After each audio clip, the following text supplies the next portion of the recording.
For more on this story, I'd like to bring in Nadia Massih. Nadia, thank you for joining us. Of course, the call to rename and remove these monuments is very much continuing. Many of them were actually, during that era, they were not built as memorials, but very much as a means of intimidating African Americans and in a way to reaffirm white supremacy.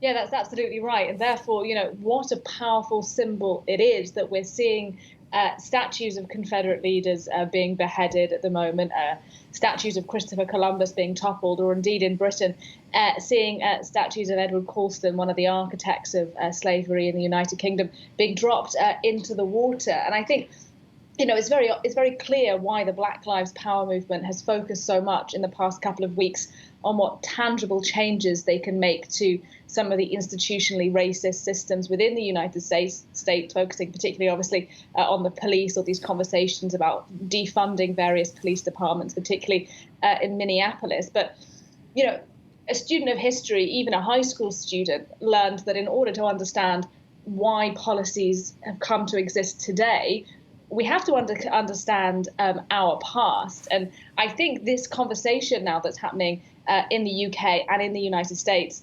about statues is really a moment to grapple with these countries' complex racist histories, and particularly in the United States, to come to terms with the fact that so much of US wealth is built on the backs of slaves. And with these statues, though, I think there obviously is an argument that we should keep statues in place in order to remember what happened in the past. But as it's been pointed out sort of on Twitter in the past couple of days many times, that we don't need statues of Hitler or Stalin to remember the crimes that they committed. And I at least would argue that history isn't static, and that by toppling statues over or putting them into the river, you are continuing part of the conversation, the historical conversation that we have about issues like slavery. And just finally, a thought that I did have, though, was about how it is different here in France. We do have protests, Black Lives Matter protests here in France.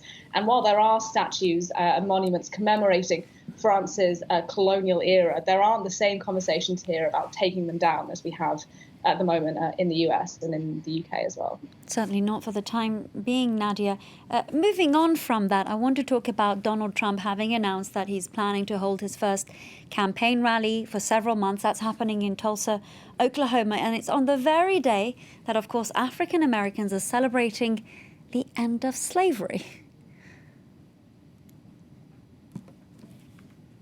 That's right. It's hard to think of a more controversial day, and also a more controversial location for Trump to kind of kickstart those campaigning rallies. Tulsa, Oklahoma, on June the 19th. That is, as you say, the date when African Americans normally celebrate the end of the period of slavery. And of course, Donald Trump himself having come in for so much criticism from within the Black Lives Matter movement for, as they say, stoking some racial tensions within the United States. And then there is the location that he's chosen, Tulsa itself. That is the site of one of the worst massacres of African Americans. This was back in 1921, when around 300 black people in the city were killed by a white mob there. So it is going to be, I think, a very controversial day that's coming up in just about a week's time. And we know, though, why Trump is trying to do this. He's clearly trying to re-energize his base, as we've seen in the past couple of days. Polls as sort of, we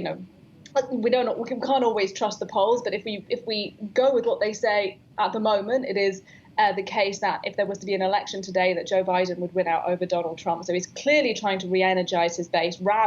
Campaign rallies like this are something that he's been seen to have been very good at in the past. And I think it will prove a bit of a challenge for the Democrats, because Joe Biden hasn't held similar campaign rallies. He's very much, because of the COVID-19 restrictions, tried to keep much of his campaigning online, on social media, doing television spots from where he is. Will he now, because of Trump going out on the campaign trail again, go out and do something similar around the country? And will that argument that it isn't safe to do so because of COVID-19 be of less value, because the Democrats have now, in many ways, supported the Black Lives Matter movement and the mass movement of people gathering together that we've seen in the past couple of weeks? So I think It's going to be a controversial day on the 19th of June, and I think it's going to be tricky for the Democrats to see how they respond to that.